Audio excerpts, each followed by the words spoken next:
नमस्कार जय जगन्नाथ मोर प्रिय ओडिशार भाई और भौणी माने गतकाली ओडिशार पूर्वतन मुख्यमंत्री तथा विरोधी दल नेता माननीय नवीन बाबू एक वीडियो वार्ता जारी करिसेंती जेउथिरे से एमएमडीआर अमेंडमेंट बिल 2026 को विरोध करने कथा कहिसेंती।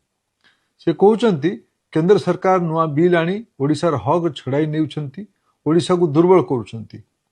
तेबे आज मु आपण मानक सामने सत्य रखिबाकू चाहूची। राजनीति निज जगार किंतु सत्य को लुचाई ओडिशार लोकंकु भ्रमित करने आदौ ग्रहणीय नहे। माननीय नवीन बाबू आपण सुविधावादी राजनीतिक फायदा नेबा जो प्रयास कर ठीक नुहे। मोदी सरकार आनी नुआ एमएमडीआर बिल होउची देशर खनि सुरक्षा और ओडिशा भली खनि संपन्न राज्यगुड़िकर आर्थिक भविष्य एक ऐतिहासिक पदक्षेप। पूर्वरु राज्यगुड़िक खनि गुड़िक उपरे 14 प्रकार अलग अलग अत्यधिक टिकस लगाउथिले। एमएमडीआर बिल धारा 9D राज्यगुड़िकरू मूल राजस्व को न छड़ाई मल्टी लेवल टैक्स बोझ को रखा एक स्पष्ट सीलिंग निर्धारण करुछि।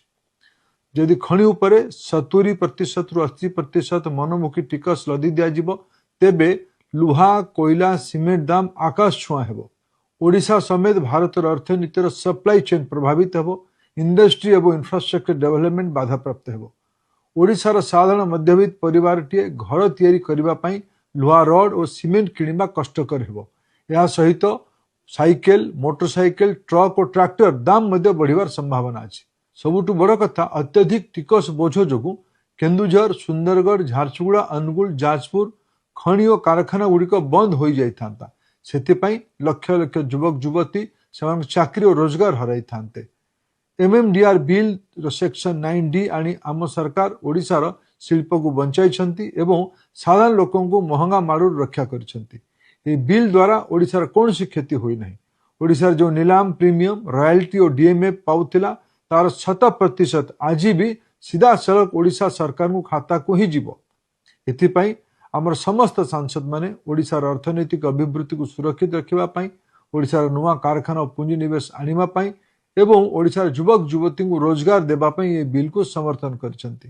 सारा देश में समान खनि टिकस नीति लागू हेले देश शिल्प और व्यवसाय सुगम होगा सह राज्य मानक आर्थिक व्यवस्था सुधरिब। तेबे गतकाली ओडिशार विरोधी दल नेता माननीय नवीन बाबू जहाँ कहिसंती ता ओडिशावासी को भ्रमित कला भलिया। देशर लोकप्रिय प्रधानमंत्री श्री नरेंद्र मोदी 2014 लाल किला भाषण आरंभ कर आज पर्यंत निरंतर भावे पूर्व भारतर समेत पूर्वोदयर कल्पना नहीं काम कर बाबद प्रश्न उठाइबा पूर्व नवीन बाबू निजर 24 वर्ष रिपोर्ट कार्ड देखि आत्मसमीक्षा करने दरकार। आदरणीय नवीन बाबू मु किछि तथ्य आपको मन पकेबा चाहूँगी। आपण क्षमतार थिबा बेले 2004 मसीह ओडिशार वार्षिक खनि राजस्व आय थिला 1000 कोटी टंका। आपण शासन रहिबा भितरे 2014 मसीहा पर्यंत अर्थात जो पर्यंत मोदी सरकार खनि नीतिर संस्कार आनी नथिले सेतेबेले यही खनि राजस्व मात्र 5000 कोटी टंकार सीमित रही कारण सेतेबेले माइनिंग कंपनी मानकु साग माछ दर रे खनि बंटा जाउतला। एहा सह भाई बंधु कुटुंब हिसाब रे ओडिशार निर्दिष्ट केतक परिवार गुड़ी को खनि टेकी दिया जाउतला। 2014 रे केंद्र प्रधानमंत्री नरेंद्र मोदी सरकार रे आसीथिले। 2015 रे मोदी जी एमएमडीआर आईन रे ऐतिहासिक संशोधन आनीथिले।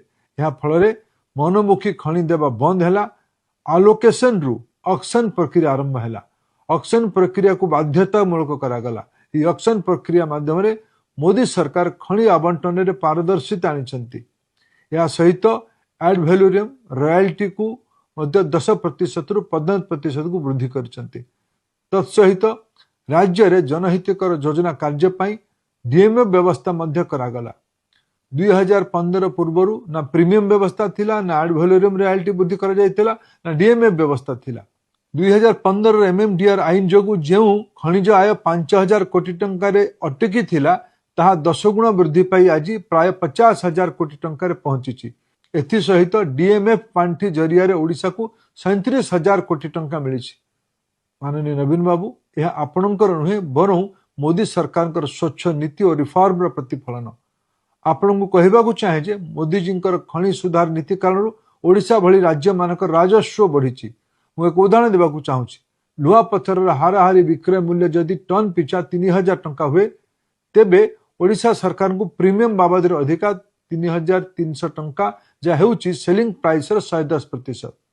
आड भैलोरियम रॉयल्टी बाबद 450 टंका, डीएमए बाबद 45 टंका, एपरिक मोट 3795 टंका ओडिशा राजकोष को आसुची।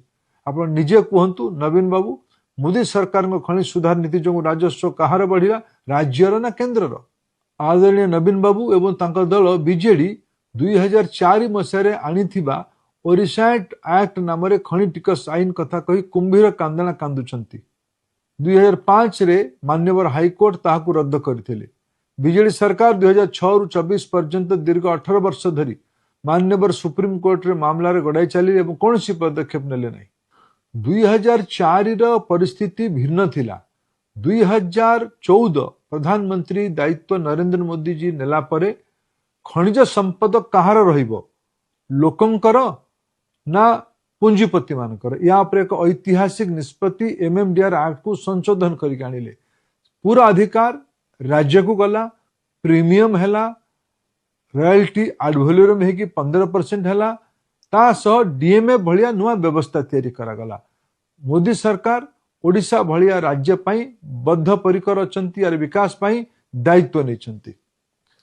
आदरणीय नवीन बाबू, आपण जेतेबेले 2000 मसीह दायित्व नेले सेतेबेले ओडिशार ऋणभार मात्र 3000 कोटी टंका थिला, किंतु आपण जेतेबेले दायित्व रु गले सेतेबेले ओडिशावासी मुंडरे 96,000 कोटी टंकार ऊर्ध्व बोझ लदी देई गले। आपण शासन को आसीबा बेले ओडिशार मुंड पिछा ऋण बोझ प्राय 6000 टंका थिला। आपण जीवा समय ओडिशावासी मुंड पिछा ऋण बोझ 26,000 टंका कर दे गले। यह कौन आपण आर्थिक संस्कार? माननीय नवीन बाबू, आपण युववर्ग भविष्य कथा कही से भ्रमित करने चेष्टा करुछंती। एपरी कथा आपण मुहरे शोभा पाऊ नाही। मोर अनुरोध, ओडिशार जनसाधारण को मिछ कही आप भ्रमित करंतु नाही। ये बिल द्वारा ओडिशा कौन लाभ पाइबो ता निजर मत रखिले ओडिशावासी खुशी हेबे। धन्यवाद। जय जगन्नाथ।